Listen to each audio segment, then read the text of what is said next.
Yeah, I have one. Sure. And a Merry Christmas to you Yeah, too. you as well. You mentioned something about if somebody is shifting left, let's say in a squat, or for that sake, right, but right was more an oblique orientation as far as I remember, and the left hip shift down in a squat. You said something that if the hip was shifted or if it was in this position here, then it would drop to the left because nothing is stable or strong enough to be counter pushing when you're going down into the squat, or how should I think I have problems in phrasing it in English, but if you would hear it in Danish, then okay. Yeah. I think I understand what you mean. You're saying on the lateral orientation, which is the one where the pelvis becomes, I would say, the most high on the left, why does it drop down? Imagine, let's just think about it this way. Imagine I dropped the pelvis from, I'm 6 feet tall. So if I dropped it right here and it went all the way to the floor, what would happen? It would hit the floor, boom, and then it would do that, right? It would hit the floor and it would come down. So if you go to the sticking point of a squat or your maximum squat depth, and then you run out of room here, what's going to end up happening is you're going to drop here.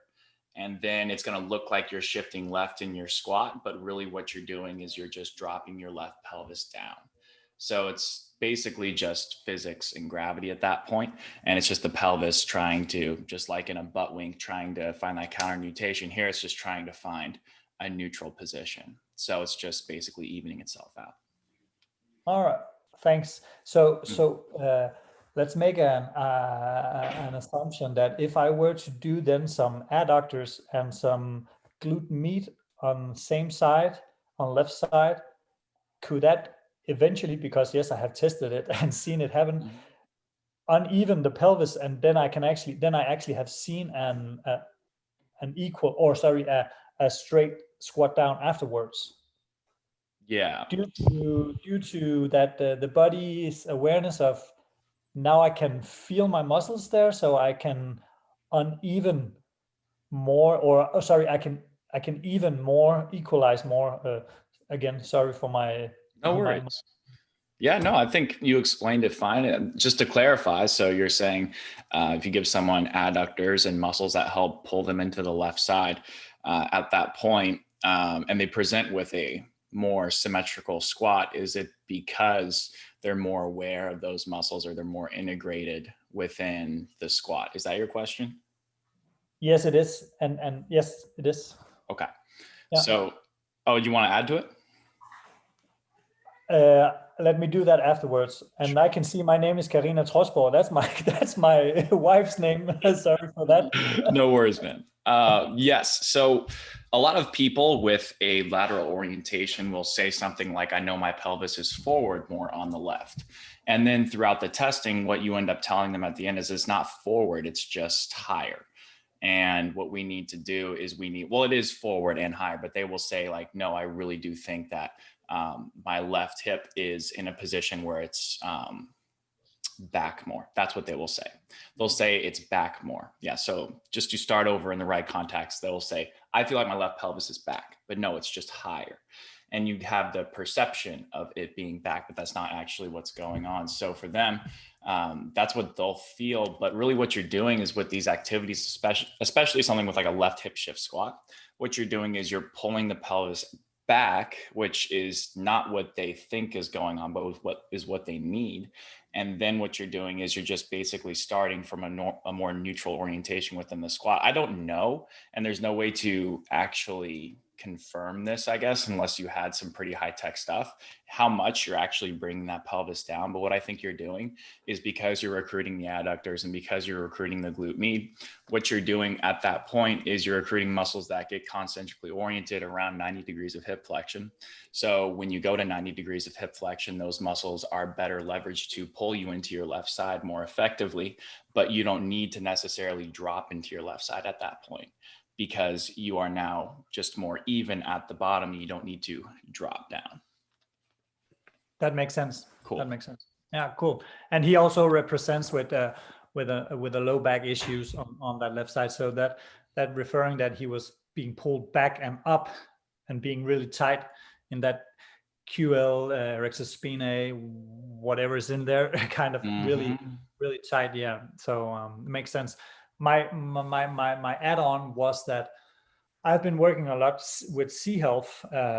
So that's very much when somebody is dropping, seen from the backside, you could tie that into that vestibular, and I don't want to go down to that rabbit hole, but something is not pushing up up against the gravity. So then we can activate same side to push the extensors up against gravity. Okay. Yeah. So that's kind of my add-on. So it makes sense that from a muscular or a lack of, I don't feel that side orientation, I can activate it with some specific exercises. I can then sense it again, and then I can push myself up toward it. Yeah. Yeah. So thank you for the clarifying. Of course. Yeah. And I've never taken Z Health's stuff other than their vision material, so I'm not sure what their principles are, but I've heard good things. And it sounds like there's a lot of carryover between this model and also Z Health, so that's really cool. Yeah. Anyone else have a question before we get started? I have a quick thought on just kind of working through clients. And it's just, a lot of this has just been from exploring on myself and feeling some of the stuff. When you're looking at restoring, you know, some of that external rotation, initially hip flexion, external rotation, some of those motions in the body. I was talking to Bill about it a little bit, and when, you know, in your mind, do you start going after restoring IR if that seems, especially for some people, to be the more irritating issue? You know, and they don't necessarily have pain in external rotation movements, but their limitation seems to be painful in IR motion. So I've kind of worked through, as soon as I restore some ER, just driving right after some of the IR, and it seems to improve some numbers quicker. If that seems like it's their bigger limitation, like, do you have like you know, certain times where you'll go after that quicker, certain times where that's like a slower process? Like, is there some stuff you've done in the past that seems to work better for you? Yeah, I think when restoring IR, if I've got a narrow with primary, that's the obvious one that comes to mind. Doesn't have secondary compensations, but I used to, my model actually used to, I used to restore IR first in wide stat or secondary or tertiary. And I found just through trial and error that it actually was less effective because yes, they should have IR, but really their IR is missing because of those secondary compensations, and those secondary compensations are compressing them. So if I keep compressing them, then it's like, well, I mean, it's kind of a slippery slope. Sometimes it can work. I just found, especially for the purposes of a course like this, I think it's very important just to start with things that are going to work for the most people.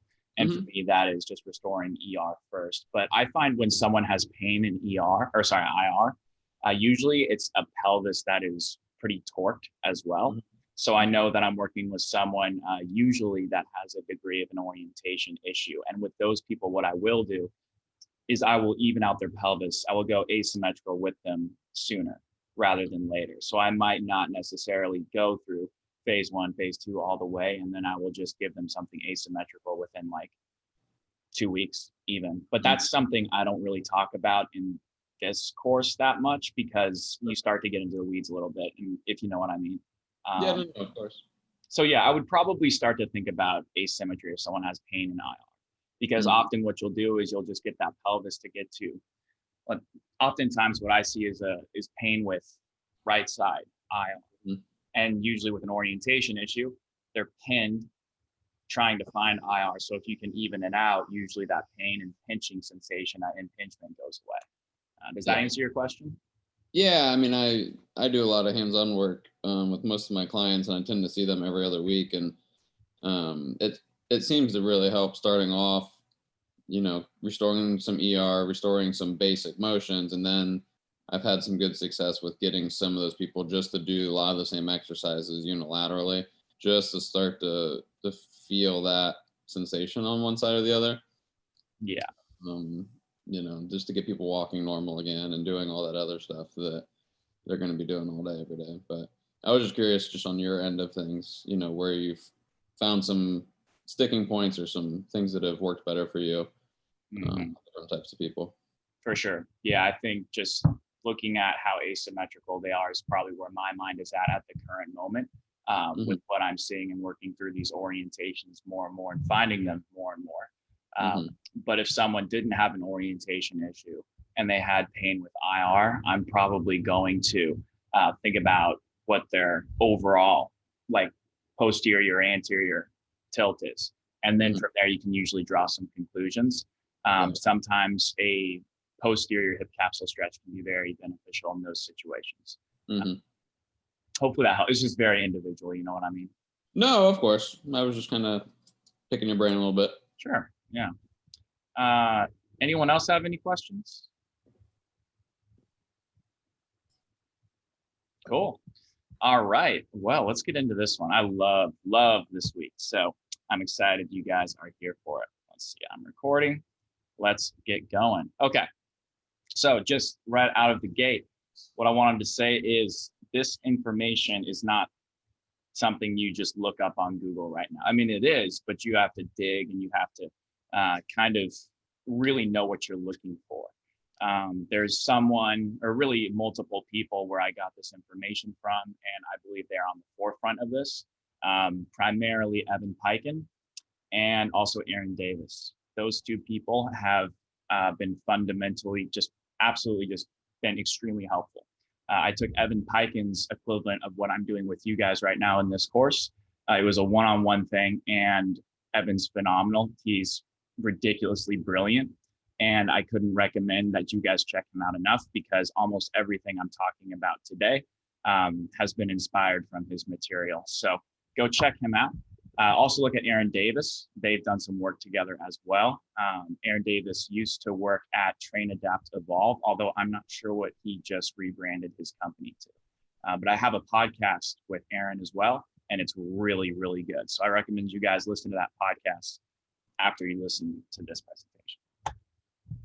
Okay, what we want to do today is understand the role of oxygen delivery and just kind of, for lack of a better term, just uproot what we tend to think about with energy system development. It's not that that stuff is wrong or bad. It's just that as we learn more and as science gets better, we start to look at things a little bit differently. So oxygen and oxygen desaturation has a role in our body that is way more significant than we previously, or at least many trainers, the average trainer, probably thought.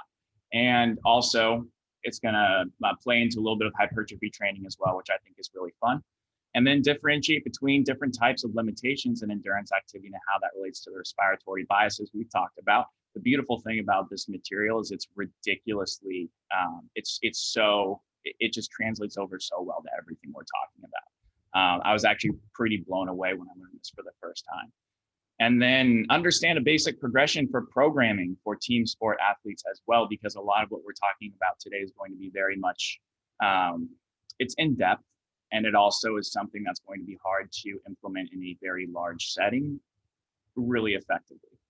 So if you've got a bunch of groups, then you can definitely still use these principles, but it's not going to be quite as detailed. So just to review some basic anatomy and physiology, I have no idea where you guys are at with this stuff. I know I needed a refresher when I first started getting back into this. So just to give you guys an overview, there's myoglobin and hemoglobin. These heme proteins, they're basically just responsible for oxygen, right? We need to deliver oxygen. A lot of research suggests if you don't deliver oxygen, you're probably going to die. So you have myoglobin, which is found in the red blood cells, and it's going to transport the oxygen. You have the hemoglobin, which is actually within the muscle tissue itself. And then we have veins and arteries. I know this is like a little bit like basic, but it really does matter. So arteries are going to deliver the oxygenated blood, and then the capillaries are going to exchange that into the tissues, and then we're going to have our veins return that back to the heart to get reoxygenated again. This is super important. Remember that. And then mitochondria, which is, I think the meme on the internet these days is it's the powerhouse of the cell. It's very true. That's what it is. So the more oxygen you can pump into your muscle cells, the more mitochondria and their mitochondria through aerobic workouts and training, then you're going to basically just produce more and you're going to get more energy and ATP as a result. So the more you train, the more mitochondria, the more efficient your mitochondria becomes over time. And this is also where aerobic respiration is going to take place. ATP is just the energy currency of our body. So with all of these things being said, there is a relationship between oxygen and hemoglobin. Now, all of these, really what Evan's course was a MOXIE course and Near's course, which those two things I understand none of you guys have. And if you do, I'm super jealous. But really, these graphs are taken through technology that isn't readily available. And I totally understand that. So don't be intimidated. Don't be overwhelmed. It's okay. And I'm going to give you guys a lot of tools to use these principles without needing this technology. But it's good to visualize it to understand everything that goes into this decision-making process and programming. So with THP at the top, this is just the total density of these heme proteins. Notice how that stays relatively consistent. What changes and has an inverse relationship is the O2HB and the HBB. The first one is going to be the density of the oxygenated, and then the second is the deoxygenated. You'll notice that obviously, as you use the oxygen in the O2HB, you're going to have an increase in HBB because you've used it up, so now it's deoxygenated. There's three different types of occlusion as it relates to what we're going to be talking about. So this is also a massively important concept. And these percent 1 rep max numbers are very arbitrary. I would say don't hold these to a T. They're very general because people differ tremendously from individual to individual. So compression is just me flexing my bicep, letting go. Blood comes in, blood goes out, no issues, right? That's going to be at a pretty low intensity, probably 0 to 30% of your 1 rep max. You're going to be able to have blood enter and leave consistently because there's no real compression happening there that your body can't handle. But then after that, you have venous compression, and venous compression is the blood leaving. So this is when you get a muscle pump. And this is going to occur from 30 to about 70% of your 1 rep max. So this is basically your veins are no longer able to carry the blood out. So blood is building up, blood is rushing in, and you're getting a pump. Big important concept there. And then you have arterial compression.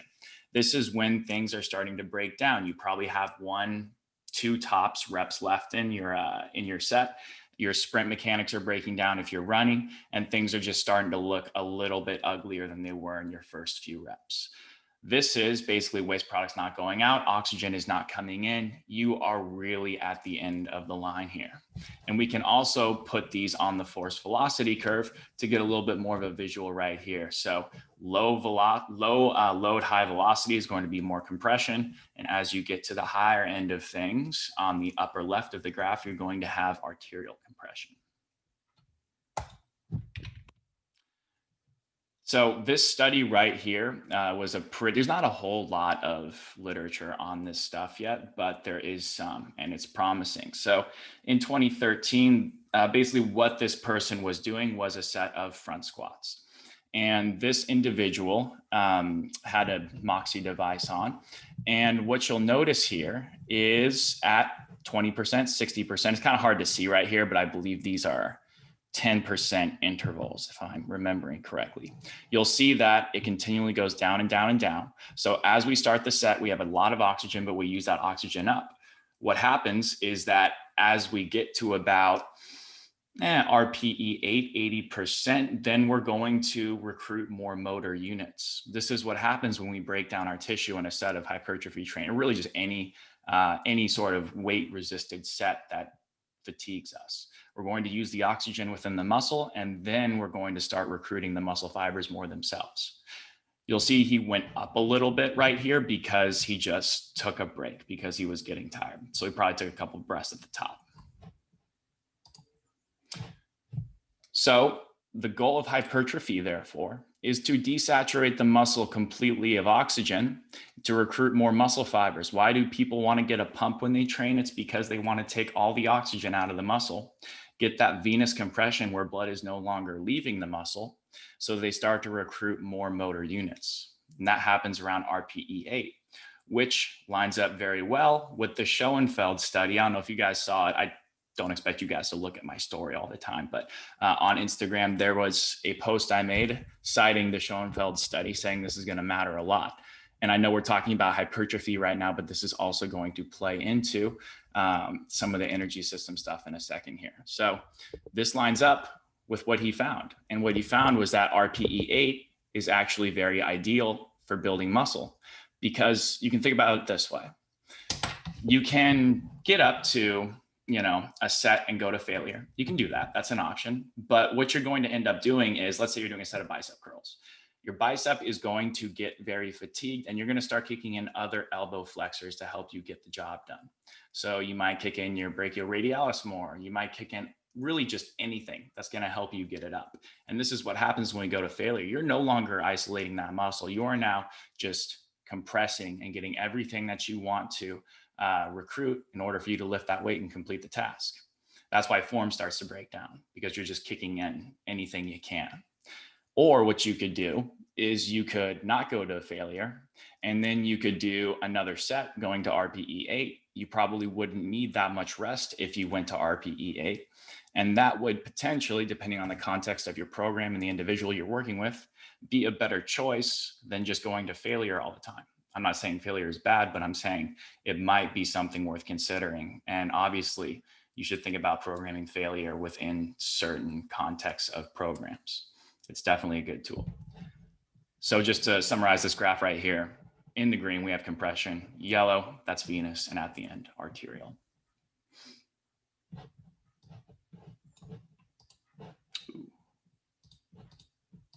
Ooh. Sorry about that.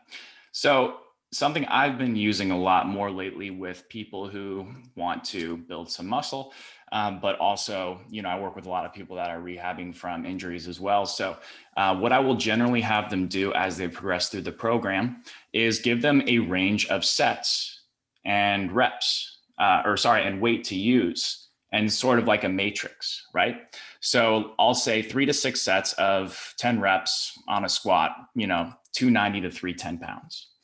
And then if they're feeling good that day and they're in their warm-ups, they're feeling like they can work up to a lot of weight, and they do 6 sets at 310 pounds, I'm going to increase the weight 5 pounds next week for them. Or if they just feel like they're having a decent day and they get 4 to 5 sets at 300 pounds, they use the same weight next week. After that, if they feel bad and they have a terrible day, then they only get 3 sets at 290, they go down 5 pounds each, or the next week. And this way it's auto-regulated, and you're getting a really good stimulus, and it also helps them have some autonomy over their own training. Although I will warn that auto-regulation is also an excuse to be lazy for some people. So I would just make sure that you're choosing it appropriately with the right person. I don't know why when I click it, it just goes 2 slides forward. This is what I think is one of the most important slides and also most interesting slides in the whole presentation. So this person was recovering from a significant injury on their left knee. I believe it was an ACL tear, but I'm not positive. It was something that required a lot of rehab. And then what they did was, after this person was cleared biomechanically, like for example, we would do our assessment and we would look at this person move and be like, you look pretty good. I think you're ready to return to sport or whatever you want to do. But what they ended up doing was putting a Moxy device on this person's quad and put them in an isometric split squat. That's just basically the bottom of a split squat. Knee is off the ground in the back and you're just holding it. So notice what happened here. So when the right leg, I had to put that down just so I could just so I could read it, because this is a little bit confusing. When the right leg is forward and the left leg is back, the right leg was going into venous occlusion, right? So it's being recruited, which is, you know, what you would expect if the right leg is forward. But when the left leg was back, it was going into venous occlusion as well. But you wouldn't expect to use the back leg quite that much. When the left leg was forward and the right leg is back, the left was in venous occlusion, which you would probably expect. But the right was in compression, which is also probably what you would expect if you're just thinking about the back leg, because the front leg is being used so much more. So what's going on here? Why is the left always occluding and compressing? Well, it's probably because, and we can't say anything for certain, but we can infer that the left quad is probably not in a state where it basically has the blood flow and the blood flow adaptations needed for it to clear the waste products. So it's basically weak and it's not trained to meet the demands of what's going on. So it's perceiving a higher intensity of effort because it's not trained well. So we can have all the biomechanics in the world cleared, but if someone still is complaining of tightness in their quads or cramps or just a little bit of, it could be just like minor tendonitis, this is something to potentially consider.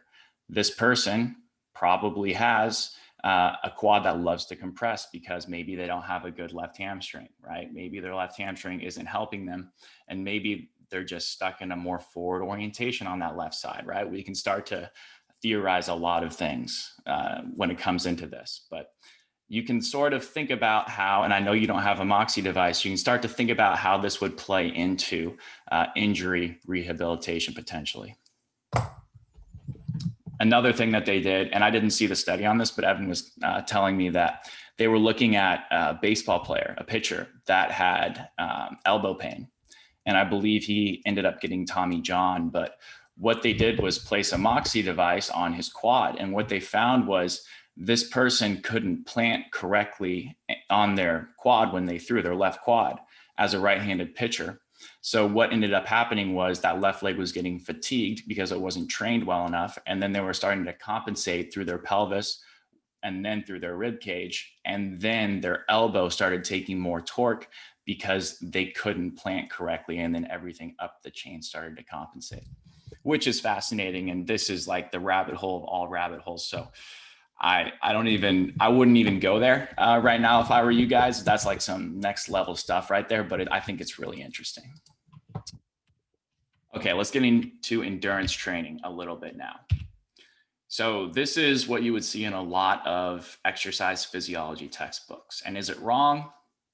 I don't know, really. I don't know if anyone knows, but it's a little bit outdated at this point because we know that basically what this graph is inferring is that at one point in time, the phosphagen system is going to be used. At one point in time, the glycolytic system is going to be used. And then at another point in time, you're going to have more of an oxidative bias. But really, all three of these things are working at all times, regardless of what's going on. Oxygen is being used immediately when you start running, immediately. And this infers that it's really not being used to any significant degree at all. So we have a gas tank. All of us have a gas tank, which is what we're going to call, our oxygen reserve, right? So this is how we utilize that oxygen reserve. A sprinter needs to utilize that oxygen quickly. They need to have better oxygen utilization within their tissues and a low delivery rate, right? So we don't need them to deliver the tissues. They just need to, deliver the oxygen in the tissues. They just need to use it and use it really fast. A marathoner needs extended oxygen use. So they need better oxygen delivery, but a low utilization rate. And then a CrossFit is an example of both, a combination where this is no longer a full out sprint, but it's not really a marathon either. It is basically it's a Metcon. You're just going into higher intensity intervals, backing down for a little bit, and then so on and so forth for an extended period of time. So you've got to be balanced at that point.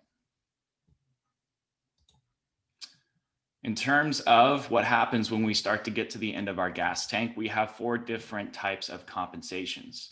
We have active recovery, which we just call that compression. Sorry, this image is a little bit blurry here, but this is just everything's great. We're just starting off. There's no fatigue. But then we get to structural endurance. And at this point, we are getting equal input from all systems. Everything is still good. Things are going to feel pretty easy at this point as well. And then we have functional endurance. This is where the weakest system is going to be fatigued and start compensating. So the other two systems need to pick up slack, and then you're going to basically just have to use them more until you get to high intensity where everything's fatigued. You're probably at arterial compression and everything is just going down the drain at this point. The best way to think about this is like a chocolate making factory. Okay. So I know that's like a little weird to think about, but think about it like this. Imagine that you have 3 steps to making the chocolate, wrapping the chocolate, and boxing the chocolate. If you can make all the chocolate in the world, let's say you have unlimited supplies of chocolate, but you can't wrap them as quickly as you can box them, then you will always be held back by that limitation. It's the rate limiting step is what I'm trying to say. So if you're getting equal input from all systems, whatever your rate limiting step is, maybe it's your ability to utilize oxygen or deliver it, then that's what's always going to be holding you back, no matter how trained the other two systems are.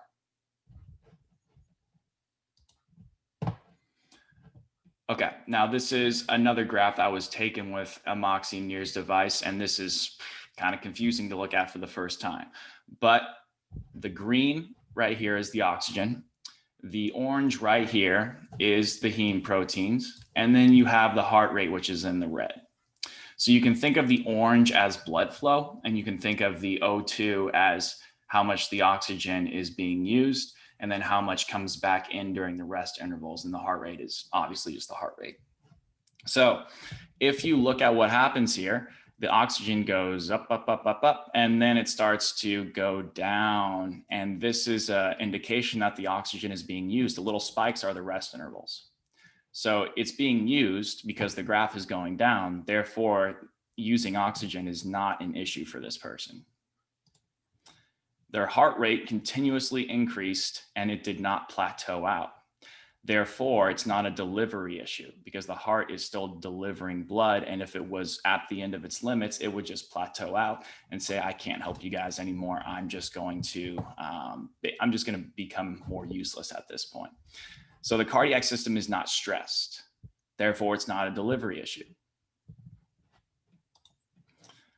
Now, look at what happens with the blood flow at this point.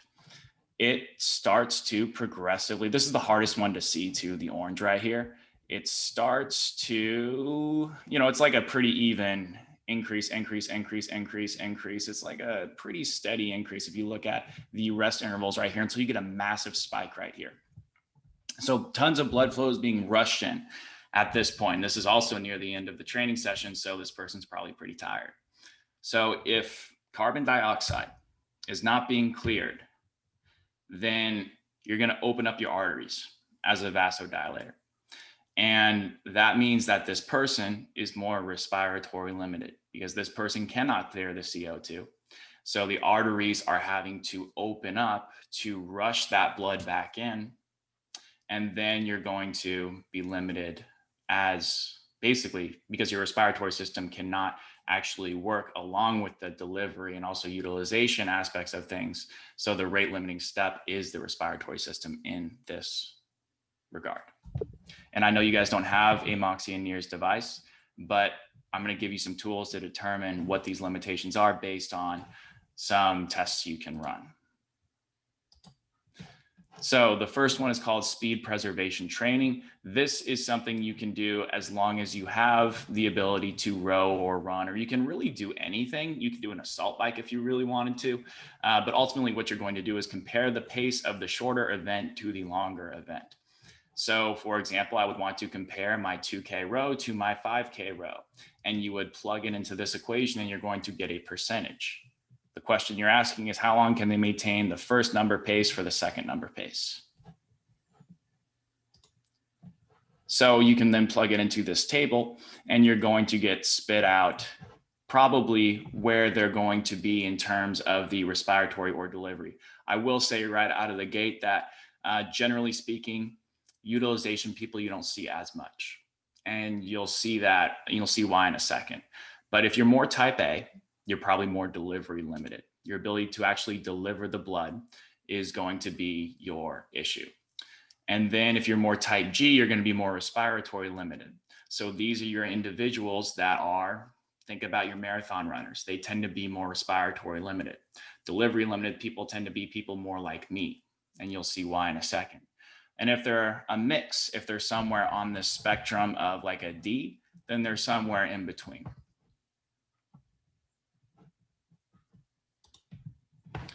The next thing you can do is a heart rate step test. Now, all you need to do here is measure their heart rate. You don't need all this fancy stuff right here. And what you would want to do is put them on a run. You can do anything you wanted, anything. And then you want to go for 4 minutes on with 30 seconds of rest. What that 30 seconds of rest is going to do is allow for the blood to rush back in. And you're going to get a more accurate heart rate representation over time. You want to hit 50 to 60 minutes of total time because you want to leave room for all of the systems to be potentially stressed. And you wouldn't want to do an all-out sprint because then at that point, you're probably going to stress all of the systems too rapidly. You want to start pretty easy here if it's going to be 50 to 60 minutes of total time. So for whatever their 4 minute pace is, I would probably just do 15 to 30 seconds slower than that. So let's say 4 minute row for 5 minutes or 500 meters. So you would want to decrease 3 seconds each time until they couldn't hit that pace for the full 4 minutes. And then if their heart rate does not plateau, then we know that they're probably more respiratory or utilization limited. If their heart rate does plateau, it's a delivery issue because this person cannot, again, deliver the blood to be used because they're going to be compressing. So if the heart rate's not stressed, then we know that their respiratory system is probably going to be the one that becomes stressed at that point. But I would cross-reference this test with this test right here, as well as what they actually present on the table with, because that's going to give you the best possible indication as to where they're at. So once you've determined what they are, you want to think about now their physical presentation. So delivery limited people are going to have optimal mitochondrial density with weak cardiac output. Start thinking about what this person looks like. Their heart rate's going to plateau when they're tired. They have powerful neural drive and great local muscular endurance. They can do 10 sets of 10 on bicep curls, but if you put them in a whole body circuit, they're going to struggle. And they're going to build muscle pretty easily. This is me, by the way. I'm a delivery limited person. So the reason why they struggle in whole body circuits is because they can't redirect their blood flow because they compress.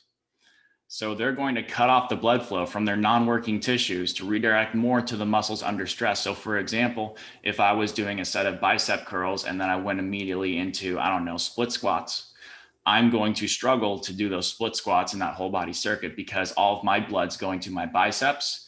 And then I have to then decompress to allow the blood to then go into my legs to be utilized there and deliver the oxygen there. But I can't do that because I just took all of it away, or not all of it. Obviously, I would probably die if I took all of it away, but I took a lot of it away. So I could then bring it into my arms and my upper body. They have trouble relaxing muscles during endurance events. So they're going to be those people that get really, really tight when they run. They run looking like a T-Rex. And they're also going to have very, relatively harder tissues upon rest. If you poke yourself and then go poke someone who's respiratory limited, and you'll notice the difference. I have higher resting muscle tone, so I can compress easier. I can get to venous occlusion easier. Who does this sound like? It's just a wide ISA.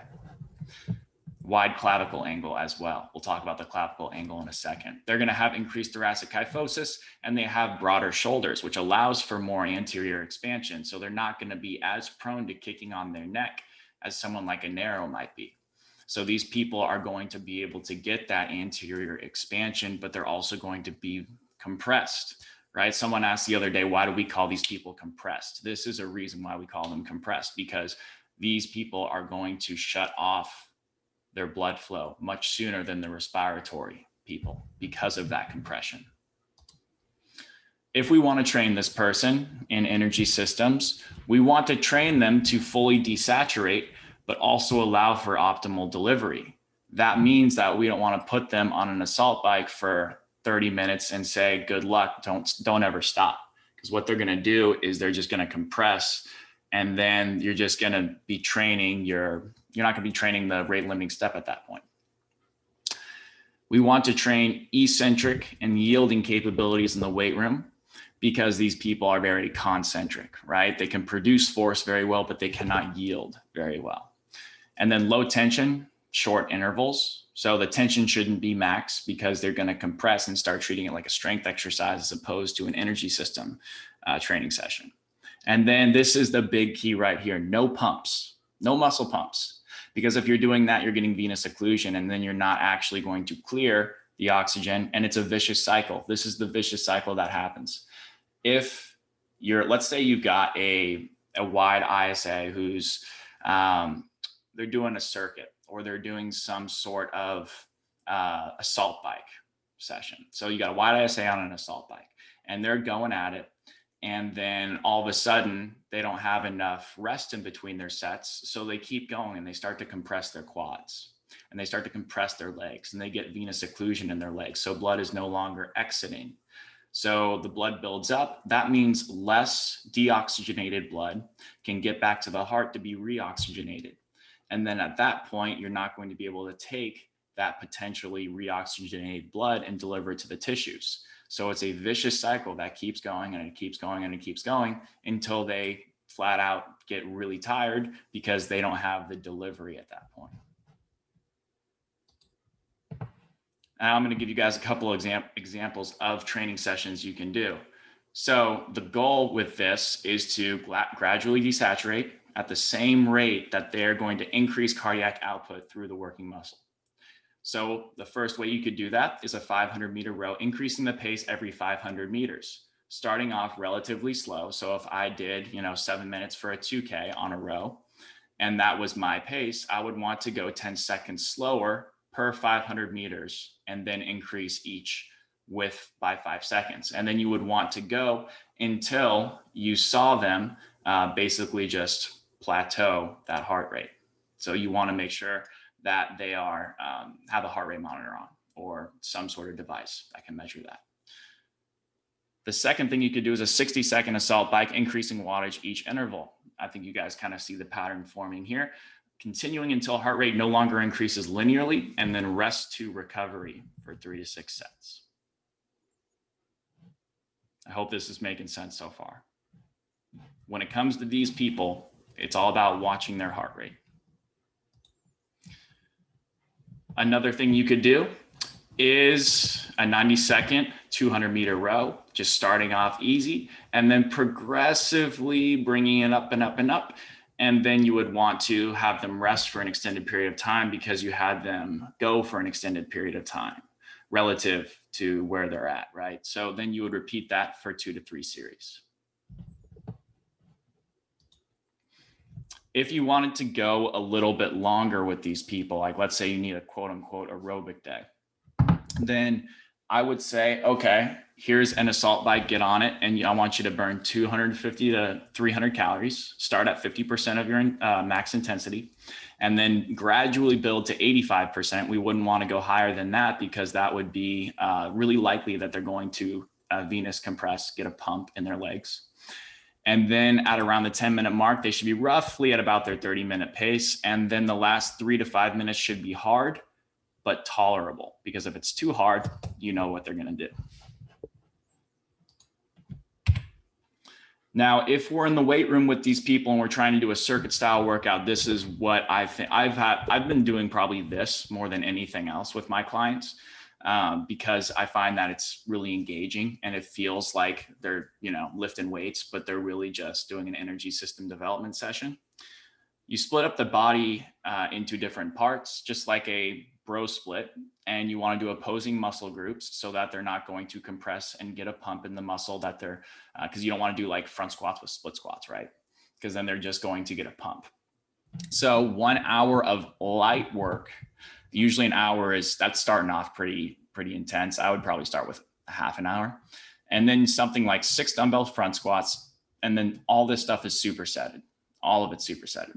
And then you would just keep alternating body parts until they either get a pump and then they need to back off or they reach the end of the session. So you'll notice here that these are really low reps, right? You might have someone go 6 dumbbell front squats. What is that? But that's what it takes for these people. It really is. And you don't want it to be heavy whatsoever, but this is hard. The first 10 minutes are a joke, but once you start getting into it, it is challenging. Also, not to get a pump. Another way you could do this is going until 9 RPE, because beyond that, they're just going to be compressing a ton. AMRAP, 20 calorie assault bike, increasing wattage by 50. So again, the theme with these people is start them low, slowly increase until you get higher.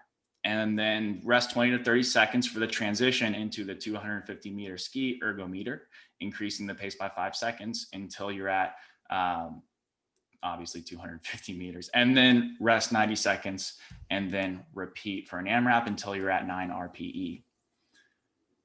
So I know this can be a lot, and this can be pretty intimidating, but just understand with these people, the rules are not rules, but guidelines are no pumps, short intervals, and start them easy and ramp them up. If you just kept those 3 things in mind, you'd be in a good spot. Respiratory limited people are going to show less oxygen saturation as the tests progress, because they're not breathing in enough O2, so lactate builds up. But lactate's not the devil, because, as I'll explain in a second, increase in lactate happens because it's an increase, it's a fuel source for oxidation, because it restores glycogen, which restores phosphocreatine, which restores ATP. That's why it increases, is because it's trying to be a fuel source. But if we have an increase in lactate building up, that means we don't have enough oxygen coming in to use it as a fuel source. That's why we see it go up. It's not because it's lactic acid or whatever that is. Decrease in oxygen saturation with less blood flow during rest, but it will increase the vasodilation because of that carbon dioxide building up. So I know you guys won't have a Moxy or NIRS device, I know that, but this is what's going on underneath the surface. The brain is not going to be getting enough oxygen in intense exercise. So you might see these people do an intense training session and they start to see stars. Or they might start to turn, in rare cases, a little bit blue in their distal structures, because the brain is trying to hog all that oxygen, and their proximal structures are getting most of that oxygen to keep them alive. Because when the body starts to not have enough oxygen, it's going to prioritize what keeps you alive. They're going to have great tissue quality. You can poke them and it's like Jell-O, right? You can poke them and they're totally fine. Low muscle tone, which means they're not going to venous occlude as easily. However, they're going to lack stiffness for explosiveness. They're going to be lacking a propulsive strategy. We already know this sounds like a narrow ISA, right? They're going to have trouble gaining mass, lower neural drive. These people are going to have a narrow collarbone angle, because what that does is it's a sign that potentially, not always, that they're in excessive thoracic extension, and they're using their neck as a breathing strategy a lot of the times, because remember, it narrows their diaphragm is so descended that they are seeking an exhalation strategy. So what they did was they compressed their ISA and obliques. The line of pull changes on the rib cage via the pressure of the diaphragm, and you get that sucked in pooch belly look. So these people have that compressive strategy. Diaphragm doesn't work very well, so they kick on their accessory neck muscles. So they're going to have tight traps in an anterior neck and a flat back a lot of the times. But a theory, this is, I don't know how to prove this. I don't know how to, I don't have the funding to prove this. This would be an intense study, but what I've noticed just anecdotally is that if a wide ISA presents with secondary compensations, so they have that anterior compression, then they're going to have more of the respiratory limitations as well within their energy system limitations. So they might start to look like a mix in terms of the test results. But just know that that's because they have anterior compression, so they're going to start basically using a much poorer breathing strategy. If we want to train the respiration limited individual, we want to use moderate to long intervals because there's no risk, or well, there is always a risk, but there's less risk that they're going to compress like crazy. Increase the neural drive, get them stronger in the gym.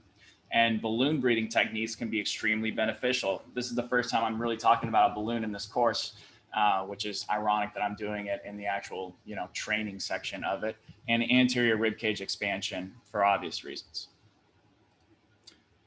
Now, when we train someone through positional breathing as a warm-up, what we want to do is get these people to exhale, right? And then inhale properly on top of that. So you can do it in a sport-specific position. Let's say they're a cyclist. You can get them to take 10 deep diaphragmatic breaths sitting on the bike with the hands on the handles, or you can do it in the actual training position. As a cool down, you can take 10 deep diaphragmatic breaths on the floor in an appropriate position for their limitations. So if they are a narrow, maybe a quadruped position would be a pretty good position to put them in. And you're going to see that position come up a lot in a second. Endurance breathing sessions. This is where I think if you've got like a real endurance athlete, I would do this with them. And I've done it a few times, but I would not probably do this with a general population person, because they don't really need it. But this could be a really effective tool for someone who is a energy, sort of like an aerobic athlete, right? So maybe like a cross country runner, maybe someone like a cyclist, something like that. So what we would want to do is put them for 10 to 15 minutes at 20 breaths a minute, 2 to 3 times a week. So that doesn't sound like it's anything crazy, but you try breathing for 10 to 15 minutes straight into a balloon. Let me know how it goes. It's actually not fun. I tried it once.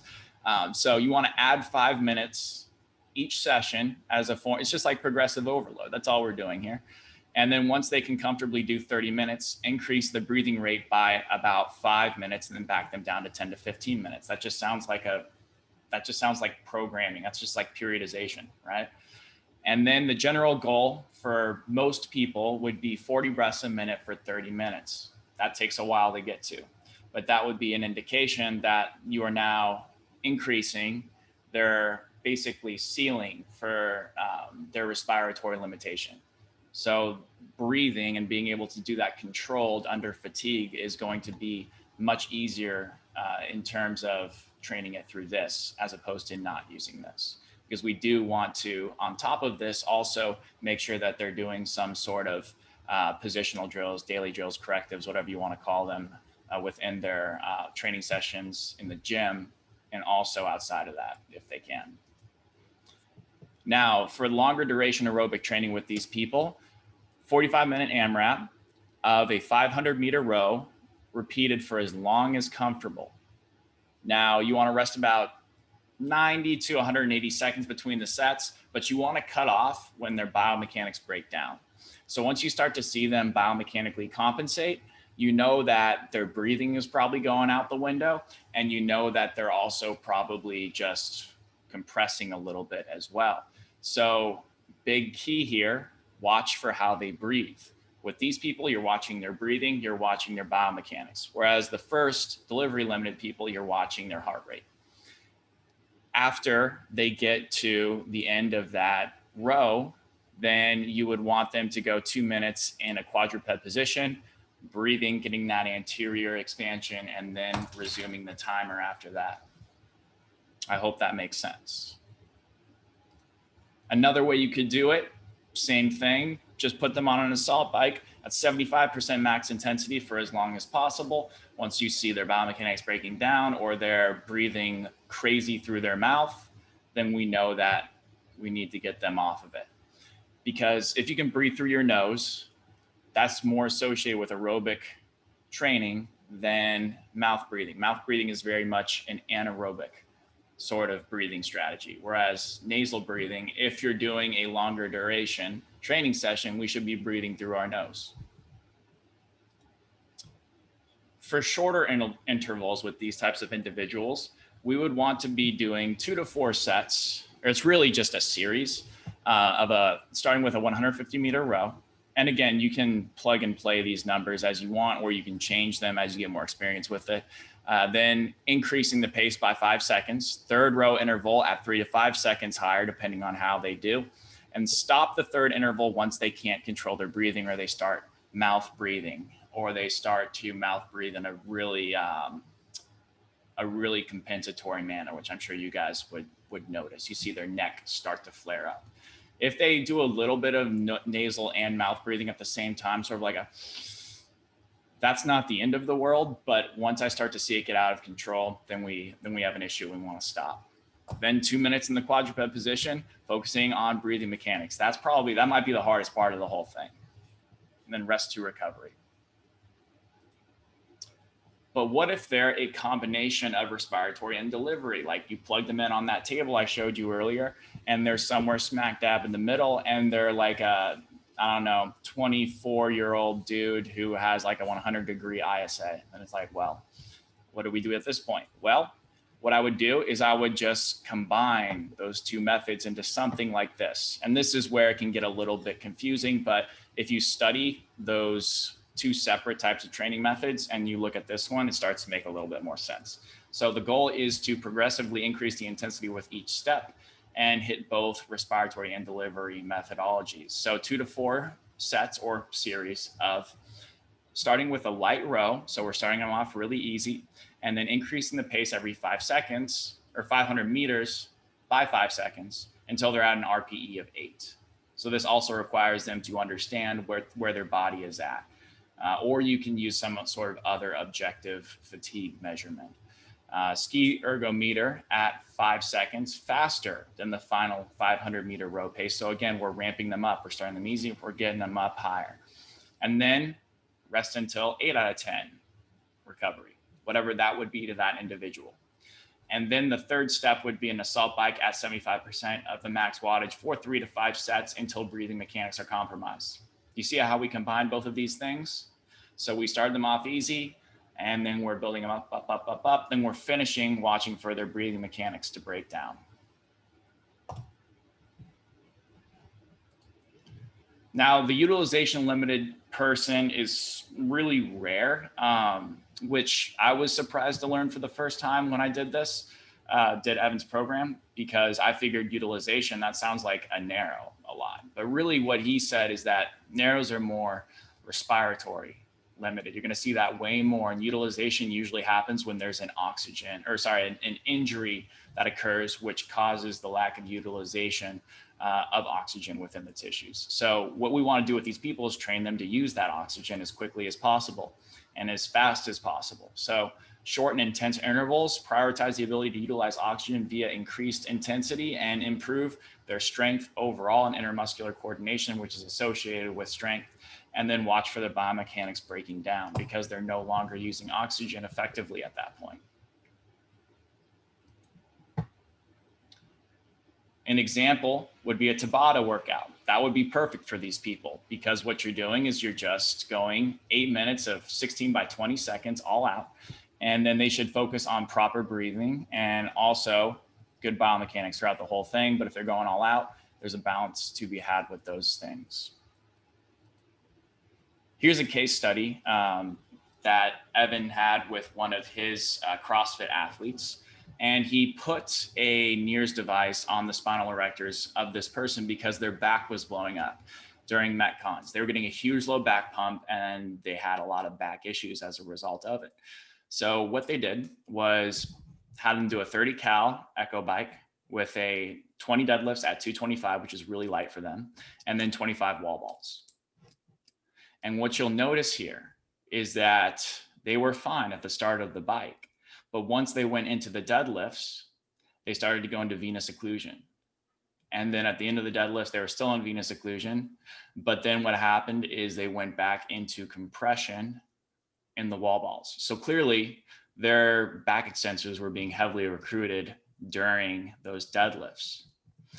So at this point, the arterial blood is still entering the muscle, which creates that pooling effect and that pump of the low back. And this is also the point at which he felt his back blowing up. So you'll notice that O2 stays depressed throughout the deadlifts and the wall balls. which is associated with that muscular fatigue and the reduced endurance capabilities. So really, this person probably has a positional issue. They probably need to look at what their pelvis is doing during these deadlifts, and also maybe just an overall form issue. But also, this back may also not just be trained enough. It could just be that. It's not always a biomechanical thing, as we saw within those split squat examples. It could just be hey, like this muscle just isn't trained well enough for the demands of what this person's sport is. What if we had team sports? Well, in team sports, things start to get a little stickier. I'm going to give you guys some general guidelines I use, because I was a strength coach at one point working in a team sports setting. And this is pretty much what I did. But also, it's very hard to implement these things, these principles in a team sports setting, because everyone's a little bit different. But if you had the means to do so, I would definitely do what I just talked about, and then combine it with some sort of protocol like this. So with team sport athletes, you want to look at the highest intensity and interactions that are the most fatiguing within their sport. So these are not just the low intensity stuff, running back after a play is over. This is the high intensity. This is the stuff that's actually applicable to their position and also going to fatigue them. So for example, that would be a route run as a wide receiver in football. Then watch the film with a stopwatch, and how long does each one last for? Average it out. And then record how much time eclipsed between the high intensity actions. So how much time was there? How much rest did they get? How long was it for? Now how much rest do they get? And then how many actions do they have to repeat before they get a significant break, like a timeout, like I don't know, halftime, something like that. And then you want to go and perform these with 100% output and complete recovery. So this goes into the idea of sprints. You don't want to have someone run a bunch of sprints and then have them rest 30 seconds and do a lot more. That's a really good way to hurt someone. And then gradually increase the amount of efforts weekly until they can perform a full amount, which you determined earlier, plus or minus a given amount, depending on the sort of standard deviation of how many occur in a potential game. Then number 7, take those same efforts, there we go, I said that right, and break them into an average game or a drive or a flight or a round. And then you want to progressively extend the duration of these efforts over time, and the amount per the drive, the shift, the round, whatever you're going for here, until you arrive at the most amount that they're going to incur in a game. So maybe if you looked at last season's, if you're looking at last season's games, the most amount of efforts that they had, you would want to train them for that worst case scenario. And then try to work at least a game's worth activity at least once in their overall preparation. This would be the off season. And then you would want to taper them down, dropping the volume, keeping the intensity high, and revert back to the average. So basically what you've done is you've trained them for a worst case scenario, but then since you're probably going to enter the season at this point, you would this is not an in-season protocol, by the way. I hope you guys have realized that. You would want to then revert them and taper them to allow for that super compensation to occur, where they can then be ready for the season coming up. That's what I would do. And you can also cross-reference this with everything I've talked about today. And you can think about what kind of protocol you would use to replicate the duration and the intensity of those efforts. All right. Do you guys have any questions? I know that's a tough one, but I also think it's extremely fascinating. And if the goal is to provide a fitness experience to our clients, even if we're just a personal trainer, isn't this part of it? Is this not a massive part of what people think about being in shape? So I would encourage you guys to try this stuff out on yourself first. If you're really overwhelmed and confused, just try something like this on yourself. See where you're at, see if it lines up with what you know about yourself. And then if worst comes to worst, just understand what their ISA is. And that's going to get you probably where you want to be most of the time, but I can't responsibly say all the time, because there are definitely people where I've seen them be like, you are not at all what I expected you to be in terms of your energy system limitation. So if worst comes to worst, look at this stuff, understand that delivery people need to have their heart rate monitored, start them low, and make sure they don't get any pumps at first when you're first getting this individual training. Now, the respiratory limited individual, we need to watch their biomechanics and breathing pattern. We need to get them to expand their anterior rib cage and posterior too if they're limited there. And we also need to make sure that they're doing longer duration and relatively higher intensity things. All right. All right, I have 2 questions. Sure. Okay, one is like week 1, but I was looking for the numbers and I couldn't find them. What are the numbers for the measurements of the, like, what makes a narrow and a wide ISA? Like, what's the dividing? I say anything over about 110 degrees for a wide, and anything under that I'm going to usually call narrow. If they're 100, then I'm going to sort of assume that this person either probably started as a narrow and then got wider over time. Okay, cool. And then my other question, I put it in the chat. I have no idea if this has any play into what we were just talking about, but I had yeah, did you read it? Yeah, you can go ahead and read it for everyone. Okay, yeah. Why would pre or intra workout carb consumption give you a better pump? Does it have anything to do with venous compression, or is this due to something totally separate? I have absolutely no idea. I do not have a clue. When it comes to the nutrition aspect of things, that's not something that I claim to have a lot of knowledge in. But yeah, I just don't know. Okay, cool. What do you think? I'm curious to hear if you have any thoughts on that. Why do I think? I don't know. I mean, this is such a really lame answer, but I think it has a lot more to do with, like, obviously the glucose, then, but I guess I think it has more to do with the glucose than the energy systems that we were talking about. But what the glucose does to influence the energy systems, that's kind of the gap. I was wondering if there was a connective bridge there. That's interesting. Yeah. Because I don't know if you ever, like, if you've tried it, it makes a crazy difference. Like I had a buddy that I used to work with at a gym, and he was a freak. He was like 5'8", would squat like 780. Like, he was just like a genetic freak. And he would always like drink like 2 liters of juice before he worked out. And I always laugh at him. And I tried it one time, and I was like, you felt like a superhero, like, through the workout. It was the craziest thing ever. You just felt like, yeah, I just felt like someone like inflated a bunch of air into you. And so, yeah, I forget the reason why he was doing it, but it certainly worked if you were trying to go for a pump like hypertrophy. Yeah, it's probably like the same thing as like, when you guys ever been on like a diet or a cut, and when you're really getting in the weeds of the cut, you actually physically look smaller because you're very depleted of the glycogen. So potentially, if you have higher glycogen stores, then I can see a world in which there is some sort of connection between that and the amount of compression you can literally build up, because maybe your muscle tone is higher. I'm just sort of, shooting at straws here. I was just going to add to that little thing. There's a couple cool studies that go over different stuff that, depending on what you put in, like even stuff as simple as like apple cider vinegar, and then there's other things you can do to just improve the actual movement of the glucose insulin actually into the muscle bellies themselves.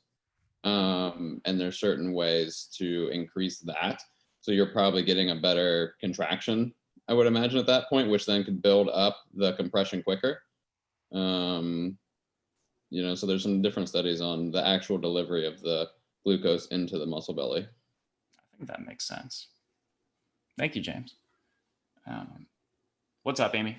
I have like the dumbest question in the entire world, and everyone here is going to laugh at me. But I need to ask this because I don't know. Please. When you say increase the pace by 5 seconds, I'm thinking like, how exactly does that work? Maybe I know what you're talking about, but I'm associating with like, I don't have it encapsulated in that particular vocabulary. No problem at all. No problem at all. Okay, so this is an example right here. So if we were doing a 500-meter row, we're going to increase the pace every 500 meters by about 5 seconds. So if we started at, 7, then we would want to, or sorry, if we had a 7-minute 2K, then 10 seconds slower per 500 meters than your 2K pace and increase. So for example, start at 145, 140, 135. Start slower, and then the pace is the amount of time it basically takes them to complete the set. Okay. So you're like, okay, so now complete this amount of distance, but you have to do it in this shorter period of time. Right. Okay. Mm-hmm. Awesome. Thank you. Mm-hmm. It's all just relative to what you're basing it off of too. Anyone else have a question? You find that certain equipment may work better for wides versus narrows. So like, if you're on a rower, you're going to get in a lot deeper, hip flexion for somebody like that versus being on a bike. Do you have any preferences on avoiding some of that stuff with people that lack hip flexion and so forth? I think that generally speaking, the assault bike is really good at pumping people up, especially their quads. So I think if I have someone where I'm on the fence with, and like, I don't know if, I want to get you a pump, I'm probably not going to put them on the assault bike because it also encourages them to work really hard.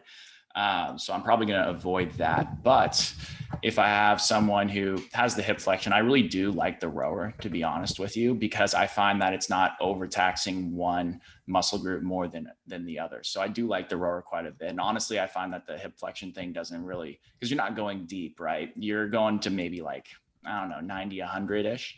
And even if they don't fully have it, it's probably not going to be the end of the world. The Ski Erg is also a fantastic tool. I'm a big fan of that as well. And another thing I usually try to stay away from is battle ropes. Cool, thanks.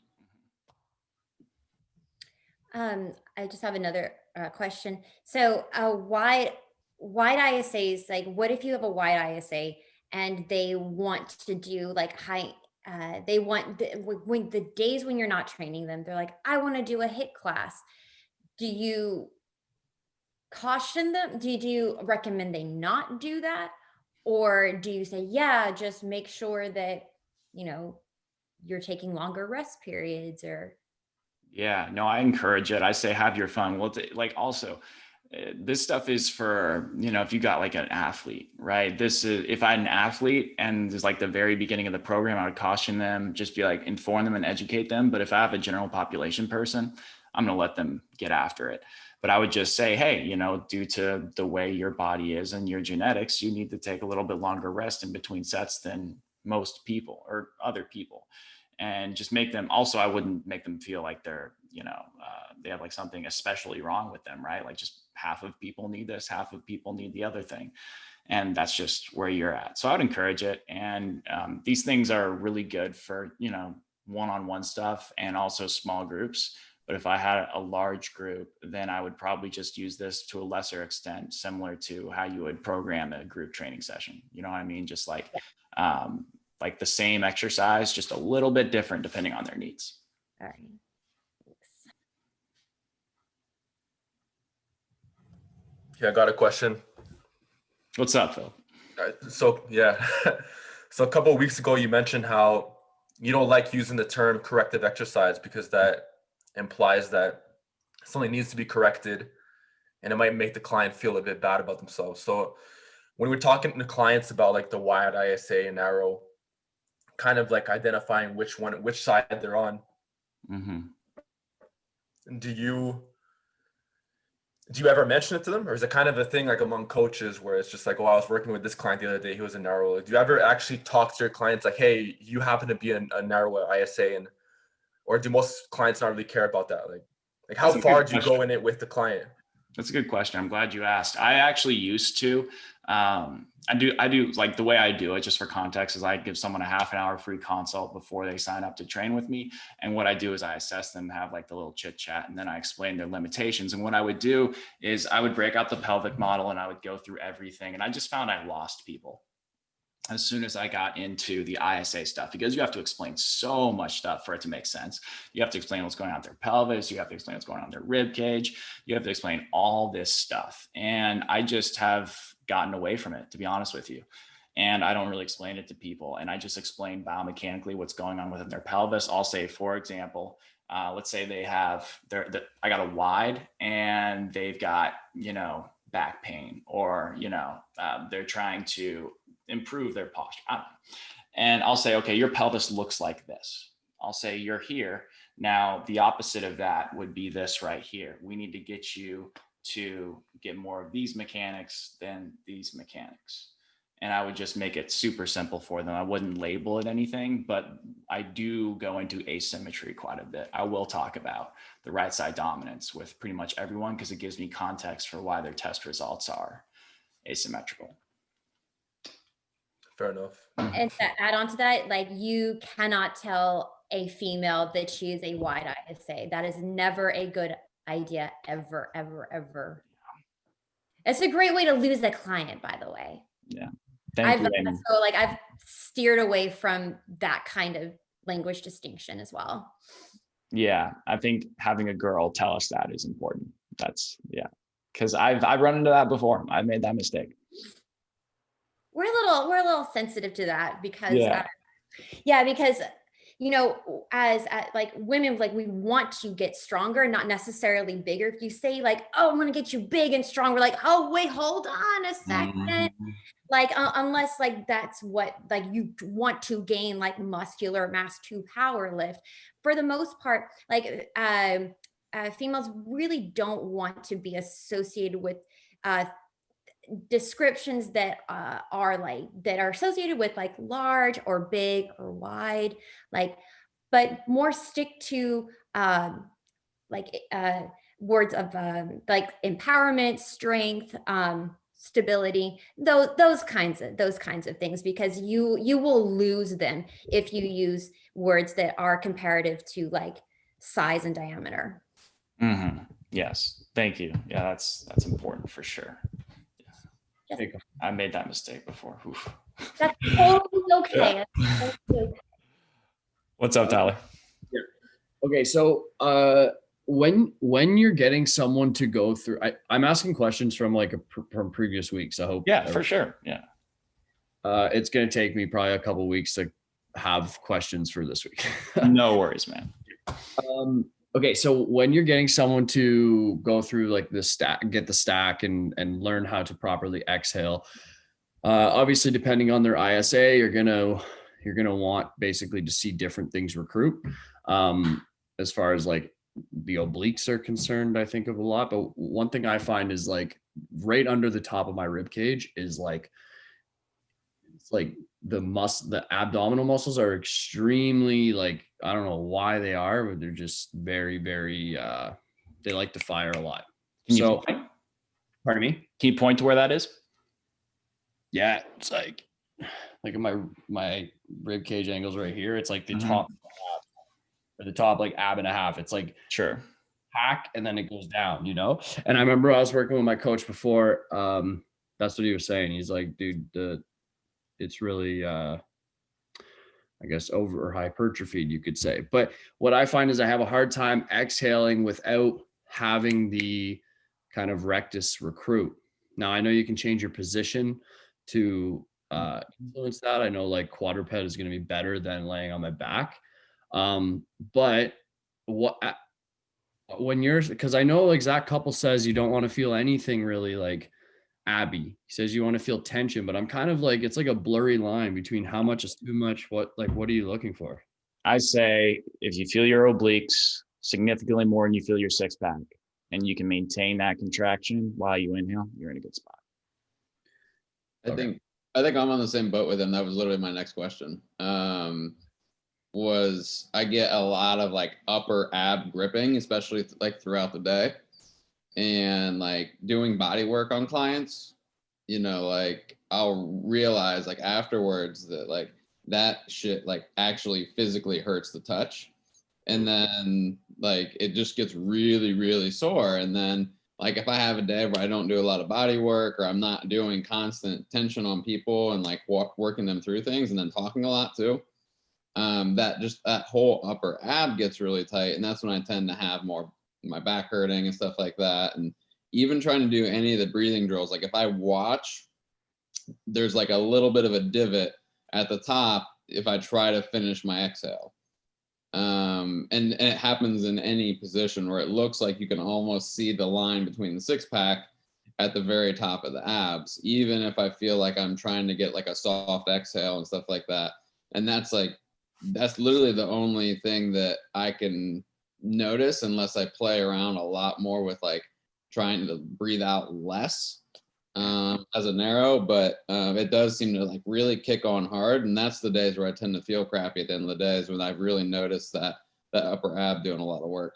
Are we talking, is it your rectus or your oblique?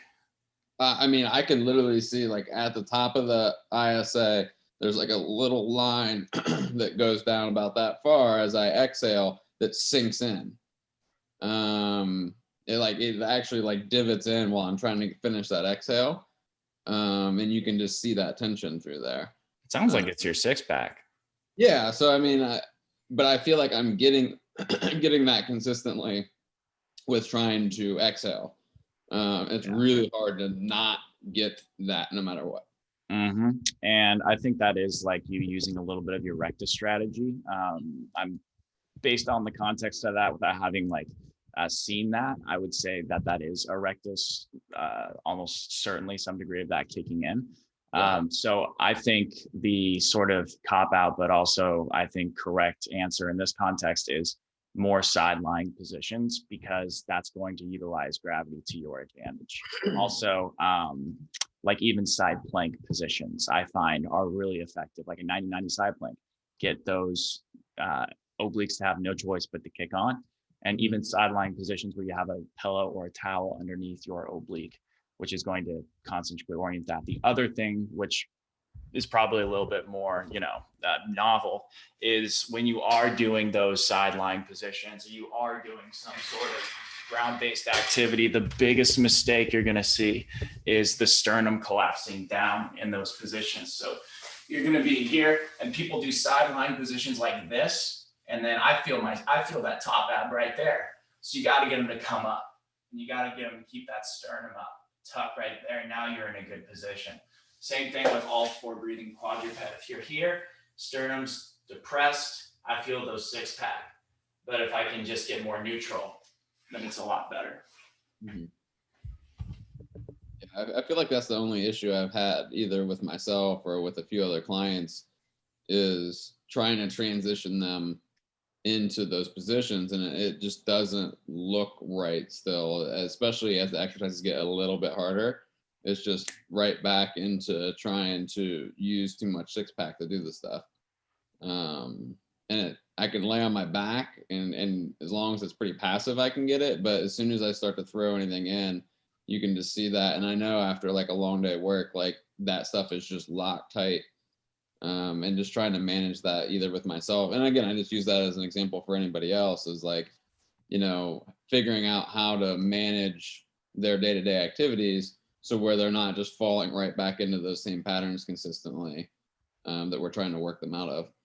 Yeah, I think, and I know Tyler's in here, so he probably has some thoughts on this as well. But I think when someone is trying to hold their pattern after their newly acquired position, range of motion, whatever, after they do an exercise, I think a big part of it is going to be your shoes. And a big part of it is going to be how you're actually doing it. So if someone just stands up after one of these exercises, what they're designed to do is give you like the unconscious references. So you shouldn't have to think about it, but some people do need that extra step, in which case they need to feel their heels. They need to feel their sit bones when they sit, because if they're not doing those things, they're probably reverting back to their compensatory pattern. So that's what I'll cue them.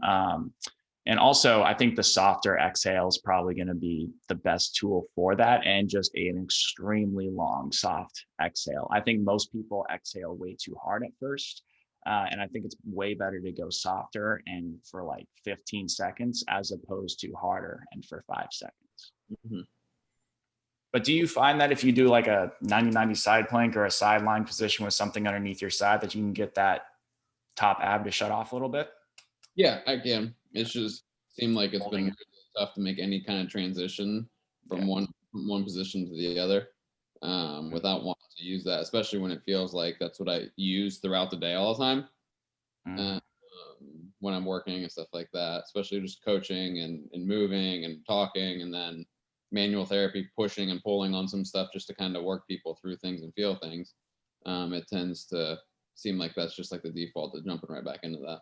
For sure. Yeah. I think it's, if you're doing manual therapy on people, you're hunched over, right? And you're doing all this stuff. So I'd say heels, sternum up, and just be cognizant of the longer exhales, and think about if you're going to transition someone from a sideline to other sort of activity, I would make sure that they've probably worked themselves through the hardest sideline positions if we're in a situation like this. So think about like intense side plank variations and things like that as well. Thanks, boss. Mm-hmm. Anyone else have anything? Yeah, I got one last thing before I head out. Sure. Tyler was just talking about from phase one. What was it? The first week. Mm-hmm. Yeah, I find myself going back to certain chapters as well. Like, and that's the reason why I've been missing certain Skype chat and Zoom chats, because I find myself like a little bit behind every time I feel like I'm going forward. Like, this is one of those courses where it's like you blink once, you're a mile away. So it's like you can't skip steps, you know? Yeah. You can't learn about all these other things if you're not even informed, like the IS, like what a narrow, wide ISA are, and like, you know, respiratory. And like there's certain times where I find myself going back to certain chapters. And I think to myself, man, I can't keep up with Connor, these guys, because it's like I still don't get certain principles from like, I don't know, chapter 5. And it's like now we're on chapter 8. And like now I find myself just getting past a certain chapter. But I could have wrote this in the group chat, but I'm just going to say here, like, I'm curious to see what other coaches here who are listening right now are like posting on their social media or whatever platform they're on, like if they're on like Instagram, because it takes a certain amount of time to learn what Connor's talking about. And not everybody's going to explain it like Connor's explaining in his posts, you know. Mm-hmm. I'm curious to see what like a lot of like, I'm not putting anybody in a box here, but like up and coming coaches or, you know, coaches who are trying to improve their knowledge. I'm curious to see what you guys are posting on like Instagram or, you know, YouTube or whatever you guys are on. That's personally what I'm on.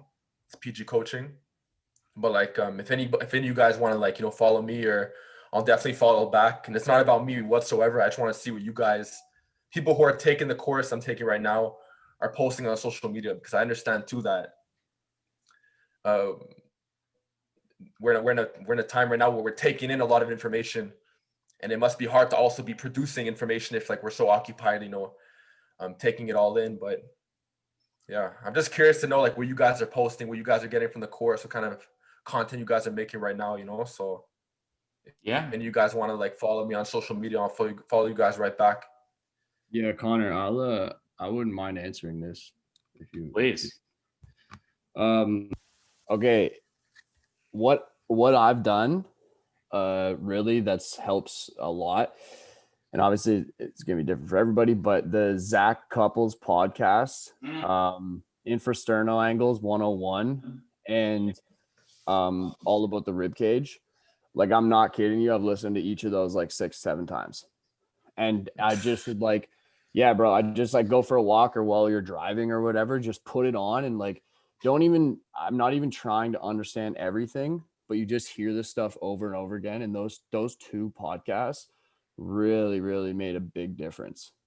Just because it's like, it's nice when you listen to it from a different perspective, and it covers a lot of the, like you said, like understanding the ISA stuff. Once you understand that, everything else is kind of just like piled on top. So those 2 podcasts, I'd highly recommend that you like just put them on repeat. And then the second thing with like the social media stuff, I had a conversation. I went and visited my buddy, guy that I used to do a lot of my initial trainings with, and I haven't seen him in like 3-4 years, and it was cool. We reconnected, and like we both gone into like different fields, you could say.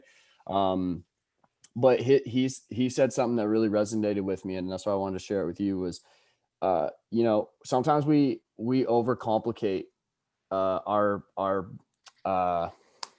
content, right? Like even like the Connor's content, I think Connor, when he's making content, and correct me if I'm wrong, is kind of, it's directed to people like us, like coaching, right? So it's like you might look at someone's content like that and be like, oh damn, but like, man, I'm telling you, I've had like crazy results off of two posts in particular, and all it was just one half of the screen with a green check mark and like a photo of, like, the one was, I'm not kidding you, it was a picture from my knees down, and it was just a photo of, it was an X and then a calf raise with like the heels falling out, and like and then the picture on the right was a check mark with like I put a ball between my heels.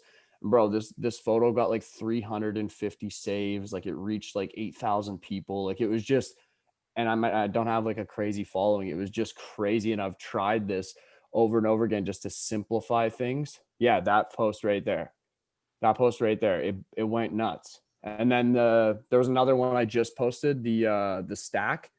Wow. The same thing. Connor, yeah, it's sick. Thanks for pulling that up. Like, yeah, this post right here. Dude, Oh, that's my favorite. Yeah, of course. The bowl, the bowl of water. No, Yeah, that was for the man, pelvis. That was for the yeah. pelvis. I was on like a website reading, and I just like screenshotted it, put it up, and it's gone crazy. It's reached like 11,000 people. I've had like over 100 people come and follow me because of it. It's nuts. And it's just, I think in the beginning, take some pressure off yourself, because that's what I did, and start directing your content towards Gen Pop, because we overthink so much. Right. Like Connor's not even talking about ISAs with his people. It's like, just pretend you like, I love the quote by Einstein, he's like, you don't understand something until you can explain it to a 6-year-old. Right. And if you can take your content and look at it through that lens, you're going to reach way more people. Because I'm not trying to like sign people up for like courses like this. I'm trying to reach people who like, literally have no idea how to stretch their hip, or how to, like, you know what I mean? Or how, like, whatever it is, Right. Like they're so new. So yeah, it's really just like simplify. And if you take one concept, and you could probably make 10 pieces of content for it if you simplify it enough. And that's what I've been doing since the beginning of this course, because I had the same issue, and I found like it's worked quite a bit. Like, just to cut you off, I find that I've been really reanalyzing like all my content, and just the way I'm carrying myself online, just my branding. And there's a lot of things that I want to change. And I look at like other trainers, and I look at other trainers that I respect, just a lot of people, different people in the industry. And there's a lot of people who make what I like to call like brainless posts, where it's like, it has its place, I guess from like a motivational standpoint, it's cool. You'll see a guy like, I don't know, doing a set of like dips, then he just has like a chest pump. Like it's motivating, it's not bad content. But where I'm trying to go with my content right now, especially like in 2020 and especially going into 2021, is I want to make it more bang for my buck, in the sense that like from a general population standpoint, they'll understand what I'm talking about. But also from the standpoint of my own education, I know that I'm pushing myself mentally, and I'm learning more, and I'm taking certain concepts that Connor, like, Hartman or couples are talking about, and I'm saying it in my own way. So I'm not trying to like reinvent the wheel. I'm just trying to dumb it down a little bit for myself and other people. So you understand, with every post I make, I want to make sure that I'm taking my level of understanding to a higher level. I'm pleasing the masses, if you will. Like, I'm the general population clients, or even people who don't even train, they could look through my stuff and be like, oh, I understand that. Like what you just said about splitting the screen, having one check mark, having one X, very visual. Like it's like what you said about Einstein, man. It's hard to take these concepts and just make them applicable and understandable to like the average Joe, And it's a challenge, man. But the more I grasp it, the more I'll understand it, the more I'll be able to do that. Yeah, well, I just followed you on Instagram, so it's probably, just like we can communicate over there, because I mean, I think it's like Yeah. giving people what you know they need, but in a way that resonates with like where they're at, you know? And having a ratio, like some posts might be the chest dips, you know, but like there's nothing wrong with that post. But then like, you know, if you have 2 posts that are geared for the public and then one to kind of like strut your stuff kind of thing, like with the stuff that you know, I think that's good as well. Like an So, old school coach. Oh, what I was gonna say is what I do with my Instagram is like I have like myself like doing an exercise and I pose a question. I'm like, why do I have a band around like the inside of my leg?